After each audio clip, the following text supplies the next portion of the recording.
Welcome to Ozarks Fox News at 9. Thanks for joining us tonight. I'm Jennifer Abreu. And I'm John Adams. We start off tonight with some top stories from around the country. These stories are real new now.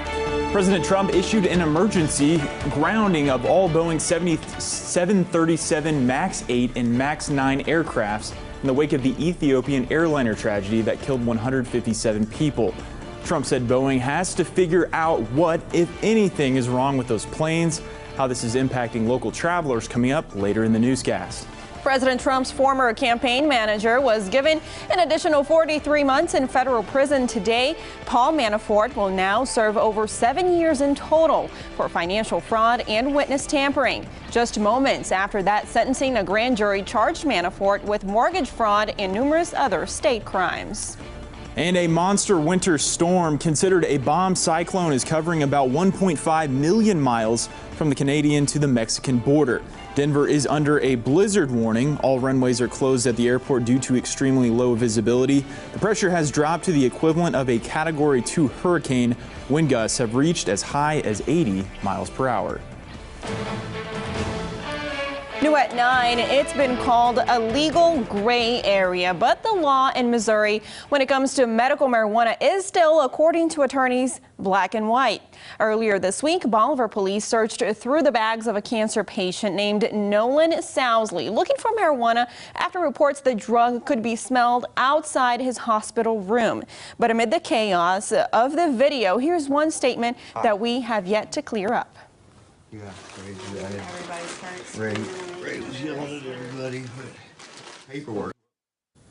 That was Sousley arguing with officers who said if they find marijuana or THC containing materials in his stuff, he would get a citation. Voters said marijuana should be medically legal back in November in Missouri, but it's not that simple.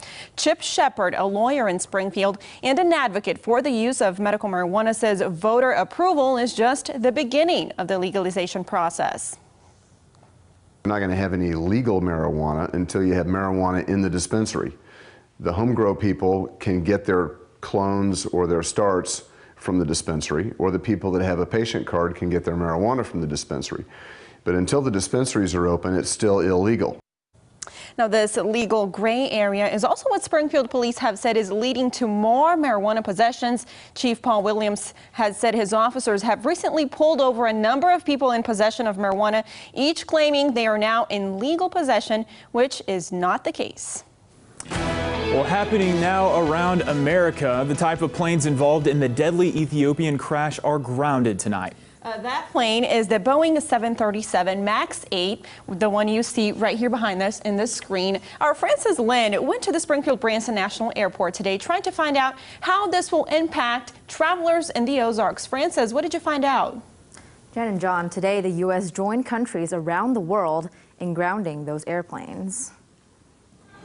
Passengers at Miami International Airport endured long lines after the Boeing 737 MAX 8 and 9 jets were grounded. Any plane currently in the air will go to its destination and thereafter be grounded until further notice. One of those planes landed at Kansas City just after 6 this evening from L.A. After 2 737 crashes around the world, dozens of countries grounded the planes, and the president ordered the U.S. to do the same. Almost any big hub airport you fly to from Springfield has the possibility of having some 737 MAXs there.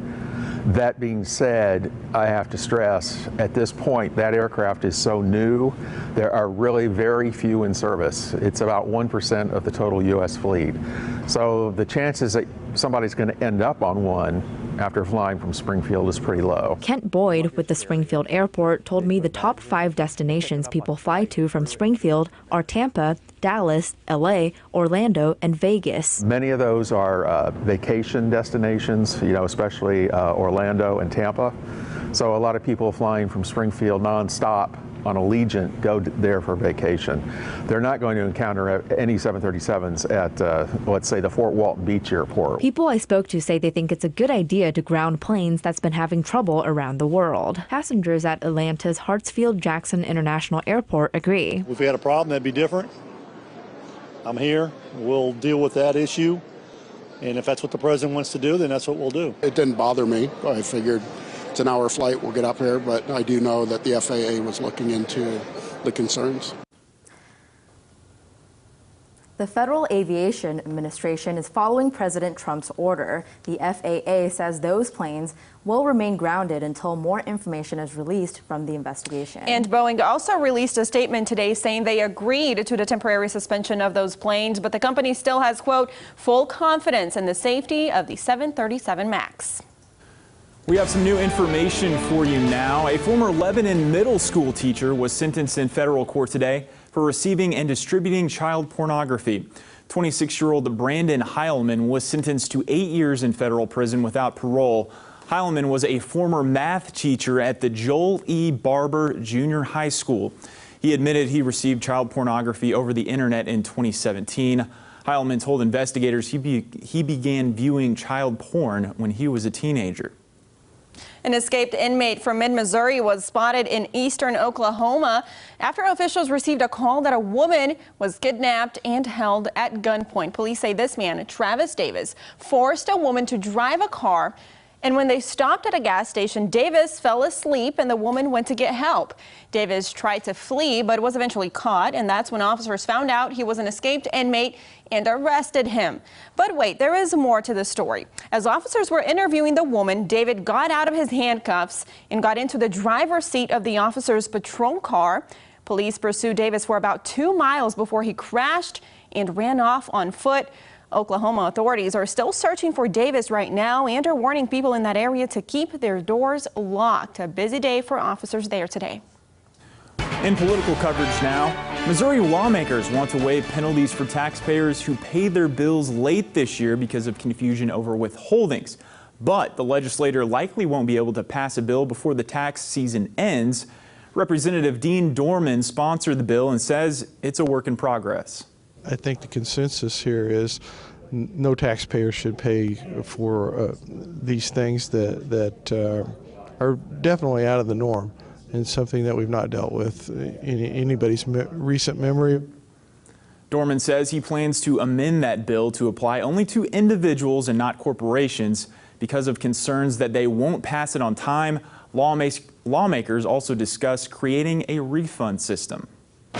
In regional news now, a referee and several high school students in Arkansas were injured during a soccer game when a light pole fell on the field. He was face down at the moment and he was kind of screaming, but I heard that he was also calm when he got to the ambulance pretty well, but he was screaming at the moment, and I kind of just pulled the bar off him, and then that's when everybody started crowding up. The students were talking about the referee there. Wind gusts of more than 40 miles per hour pounded the stadium. And in that video, you can see the moment a light pole snapped in half, landing on a referee and grazing one of the players' side. The referee ended up pinned under that pole. Parents and players say the field was quickly evacuated and shut down as other light poles were shaking due to the wind.